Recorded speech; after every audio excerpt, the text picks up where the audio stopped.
নমস্কার বন্ধুরা, সরস্বতী কুকিং চ্যানেলে আপনাদের সবার স্বাগত। দেখুন আজকে আমি এখানে নিয়েছি কিছু কাঁকরোল। তো এই কাঁকরোল দিয়ে আমি একটা ভীষণ মজার রেসিপি তৈরি করব, যেটা খেতে ভীষণই সুন্দর। অল্প একটু দিয়ে আপনি এক থালা ভাত খেয়ে নিতে পারবেন। তো আমি কাঁকরোলগুলোকে দেখুন এরকমভাবে কেটে নিয়েছি। এবার কাঁকরোলগুলোকে আমি ভালো করে ধুয়ে পরিষ্কার করে নেব। তো কাঁকরোলগুলোকে ধুয়ে পরিষ্কার করে নিয়ে আমি চলে এসেছি। দেখুন কড়াইতে দিয়ে দেব জল। তো জলের মধ্যে আমি দিয়ে দেব লবণ, অল্প একটু লবণ দিয়ে দেব। তারপর দিয়ে দেব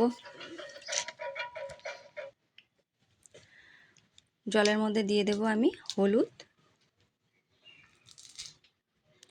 লবণ হলুদটাকে ভালো করে মিশিয়ে দেব। তারপর আমি কাঁকরোলগুলোকে এর ভিতরে দিয়ে দেব। কাঁকরোলগুলোকে দিয়ে আমি একটুখানি সেদ্ধ করে নেব। এরকমভাবে সেদ্ধ করব যাতে কাঁকরোলগুলো একদম পুরো সেদ্ধ না হয়ে যায়, আবার একদম কাঁচা না থাকে, এরকমভাবে সেদ্ধ করে নিতে হবে। তো চলুন কাঁকরোলগুলোকে এরকমভাবে সেদ্ধ করে নিই।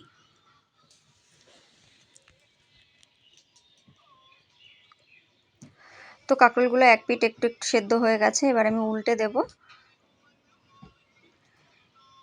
দেখেই বুঝতেই পাচ্ছেন যে কেমন সেদ্ধ করেছি। একদম পুরো সেদ্ধ হয়ে গলে গেছে এরকম না, আবার শক্ত আছে সেরকমও না। এবার আমি উল্টো দিকটা একটু সেদ্ধ করে নেব।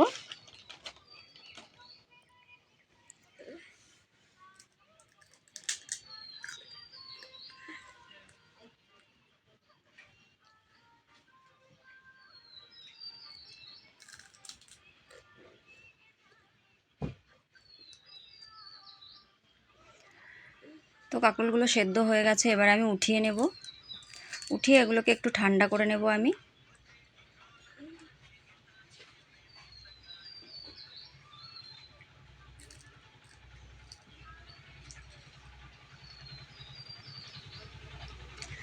তো দেখুন এগুলো ঠান্ডা হয়ে গেছে। এবার আমি এর ভেতর থেকে কাঁকরোলের শাঁসটাকে চামচটাকে দিয়ে কিন্তু আমি কাঁকরোলের শাঁসগুলো এরকমভাবে বের করে নেব।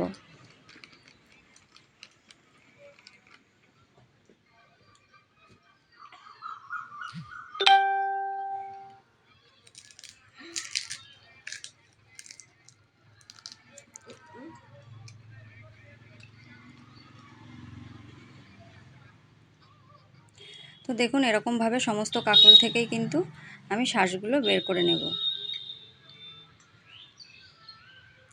তো সমস্ত শাঁসগুলো বের করে নিয়েছি। এবার একটা বাটির ভিতর নিয়ে নেব।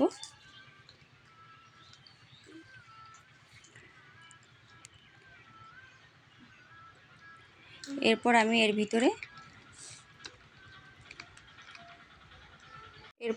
ভিতরে দিয়ে দেব কুচানো পেঁয়াজ, লঙ্কা,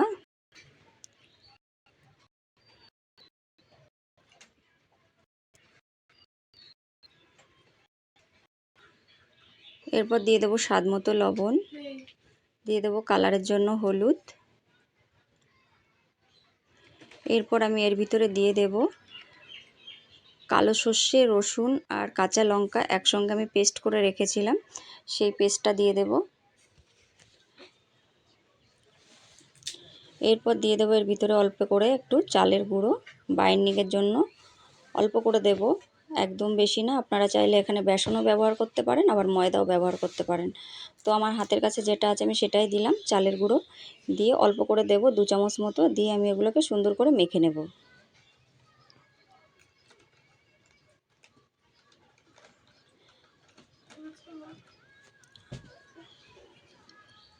তো দেখুন এই যে আমি মেখে নিয়েছি। এরপর দিয়ে দেবো এর ভিতরে অল্প একটু কাঁচা সর্ষের তেল। তো সর্ষের তেলটা দিয়ে আমি আরেকটু মেখে নেব।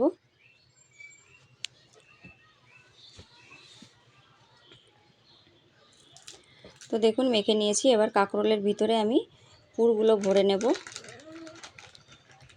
অল্প অল্প দিয়ে হাত দিয়ে চেপে চেপে সমান করে নেব আমি। তো দেখুন সমস্তগুলো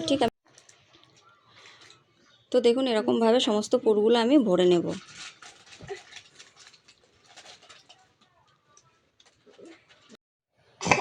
তো দেখুন এরকমভাবে সমস্ত পুরগুলো আমি ভরে নিয়েছি।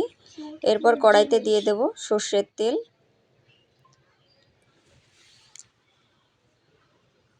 তেলটা গরম হয়ে গেছে, এবার একে একে সমস্ত কাঁকরোলগুলো আমি এর ভিতরে দিয়ে দেবো। কাঁকরোলগুলো কিন্তু একটু বুট করে দিতে হবে, মানে যে পাশে পুরটা ভরেছি ওই পাশটা উল্টে দিতে হবে, তাহলে কিন্তু ওই দিকটা ভাজা হয়ে যাবে সুন্দরভাবে, আর ওর থেকে বেরিয়ে আসবে না।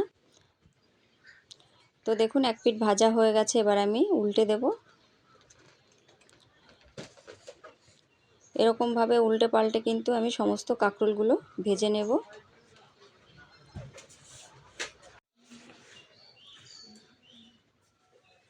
তো দেখুন সমস্ত কাঁকরোলগুলো আমি উল্টে পাল্টে ভেজে নিয়েছি, এবার উঠিয়ে নেব। তো দেখুন আমি তৈরি করে নিয়েছি পুরভরা কাঁকরোল।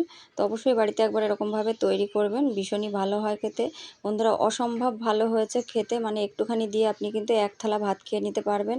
তো অবশ্যই তৈরি করবেন, আর রেসিপি ভালো লাগলে লাইক কমেন্ট শেয়ার করবেন, আর প্লিজ চ্যানেলটিকে সাবস্ক্রাইব করে আমার পাশে থাকবেন। ভালো থাকবেন, সুস্থ থাকবেন।